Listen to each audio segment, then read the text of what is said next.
Hello friends, I am HK, you are watching Exposure HK. PM Kisan নিয়ে উঠে আসছে খারাপ খবর।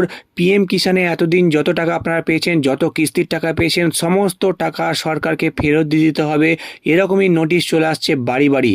তো এই পিএম কিষাণের টাকা কেন ফেরত দিতে হবে বা কি বলা হয়েছে সেই নোটিশে, কাদেরকে কাদেরকে সেই নোটিশ করা হচ্ছে, কাদেরকে টাকা ফেরত দিতে হবে, আমরা বিস্তারিত জানবো আজকের এই ভিডিওতে। তাই অবশ্যই ভিডিওটি খুবই গুরুত্বপূর্ণ হতে চলেছে। প্রত্যেকটা পয়েন্ট আপনারা প্রথম থেকে শেষ পর্যন্ত দেখতে থাকুন। তো আপনারা অন স্ক্রিনে দেখতে পাচ্ছেন যে নোটিশটা ইস্যু করে পাঠানো হচ্ছে, সেই নোটিশটা আপনাদেরকে আমি দেখিয়ে দিচ্ছি। নোটিশের ওপরেই লেখা রয়েছে annexure 1, government of West Bengal, অর্থাৎ গভর্নমেন্ট অফ ওয়েস্ট বেঙ্গলের তরফ থেকে এই নোটিশটা ইস্যু করা হচ্ছে।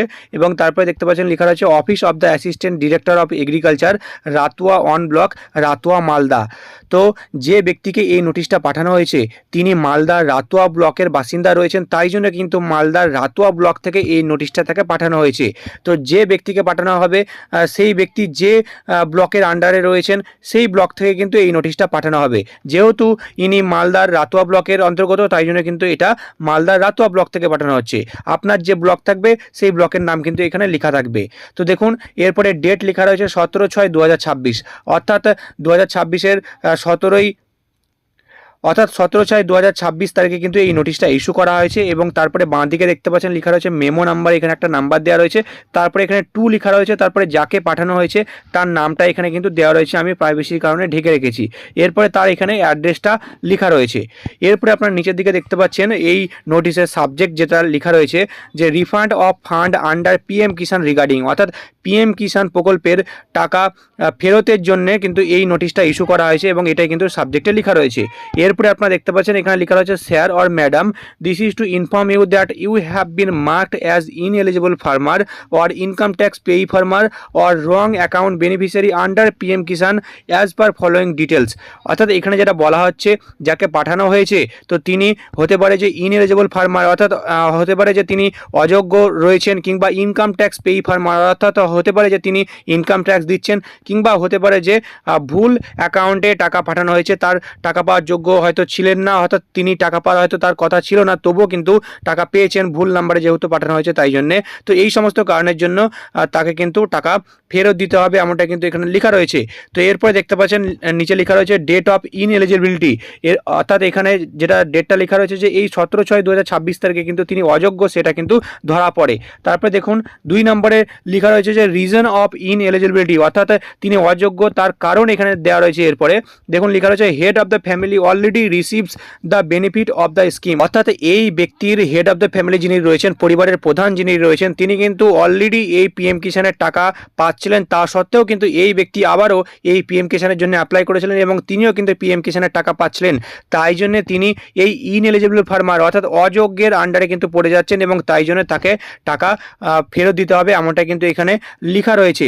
অর্থাৎ পিএম কিষাণের কিন্তু রুলস এটাই, অর্থাৎ এটাই ক্রাইটেরিয়া রয়েছে যে পরিবারের যে কোনো একজন টাকা পাবেন, একাধিক জন কিন্তু টাকা পেতে পারেন না। তো সেই হিসেবেই কিন্তু একে এই নোটিশটা পাঠানো হয়েছে এবং সমস্ত টাকা কিন্তু ফেরত চেয়ে কিন্তু এই নোটিশটা দেওয়া হয়েছে।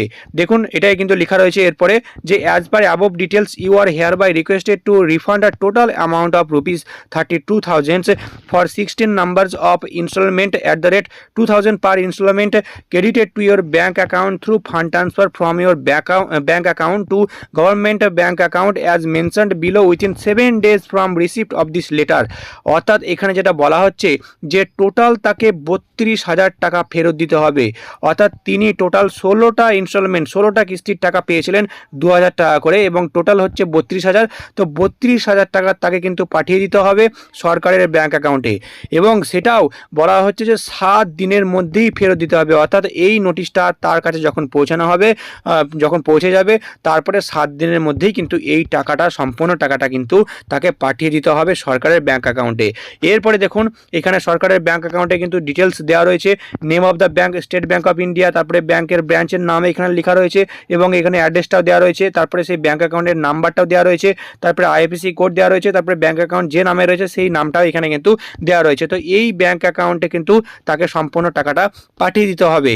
তো এরপরে দেখুন এখানে এটাও বলা হয়েছে যে যখন তিনি টাকা পাঠিয়ে দেবেন তারপরে কিন্তু সেই যে রিসিপ্ট, সেই রিসিপ্টের কিন্তু কিন্তু জেরক্স অবশ্যই তাকে জমা করে আসতে হবে সেই অফিসে, এবং সেখানে কিন্তু অবশ্যই তার ব্যাংকের নাম উল্লেখ থাকতে হবে, ব্যাংকের ব্রাঞ্চের নাম, ব্যাংকের অ্যাকাউন্টের নাম্বার উল্লেখ থাকতে হবে, আইএফএসসি কোড, কত টাকা পাঠানো হলো অর্থাৎ ফেরত কত টাকা দেওয়া হলো সেটার কিন্তু ডিটেলস থাকতে হবে, তার সঙ্গে কবে টাকা পাঠানো হয়েছে ফেরত সেটাও কিন্তু এখানে থাকতে হবে সেই রিসিপ্ট কপিতে, এবং সেই রিসিপ্ট কপিটা তাকে কিন্তু সেই অফিসে জমা করে আসতে হবে। অর্থাৎ বুঝতে পারছেন, যারা এই পিএম কিষাণে অযোগ্য রয়েছেন বা ইনকাম ট্যাক্স দিয়েছেন তা সত্ত্বেও টাকা নিয়ে এসছেন এই পিএম কিষাণের টাকা, তাদেরকে কিন্তু এবার এই টাকা ফেরত দিতে হবে, এবং এরকমই কিন্তু নোটিশ বাড়ি বাড়ি চলে আসছে। এবং যত ইনস্টলমেন্টের টাকা আপনারা পেয়েছেন, যত কিস্তির এখন অবধি টাকা পেয়েছেন, সম্পূর্ণ টাকাটাই কিন্তু ফেরত দিয়ে দিতে হবে। তবে সবাই কিন্তু চিন্তিত হবেন না, যদি আপনারা যোগ্য হন তাহলে কিন্তু আপনাদের কাছে কোনো নোটিশ আসবে না, আপনাকে কোনো টাকা ফেরত দিতে হবে না। তো আপনাদের এরিয়াতে কারো কাছে এরকম নোটিশ এসছে কিনা অবশ্যই আপনারা কমেন্ট সেকশনে কমেন্ট করে জানাবেন। তবে হ্যাঁ, একটা জিনিস এখানে আমার মনে হয় যে এই 7 দিন টাইমটা আরও বেশি টাইম দেওয়া উচিত ছিল, তার কারণ অনেক পরিবারের ক্ষেত্রে হতে পারে যে 7 দিনের মধ্যে সম্পূর্ণ টাকাটা হয়তো ফেরত তারা দিতে পারবেন না, তো সেক্ষেত্রে আরও সময় এখানে অবশ্যই দেওয়া দরকার ছিল। আপনাদের এই নিয়ে কি মতামত রয়েছে অবশ্যই কমেন্ট সেকশনে কমেন্ট করে জানাবেন। ভিডিওটি ভালো লাগলে অবশ্যই একটা লাইক করবেন, আর চ্যানেলে নতুন হলে চ্যানেলটাকে অবশ্যই সাবস্ক্রাইব করতে ভুলবেন না, আর ফেসবুক থেকে দেখে থাকলে অবশ্যই ফেসবুকের পেজটিকে ফলো করতে ভুলবেন না। আবার আসছি আর একটা নতুন বড় আপডেট নিয়ে।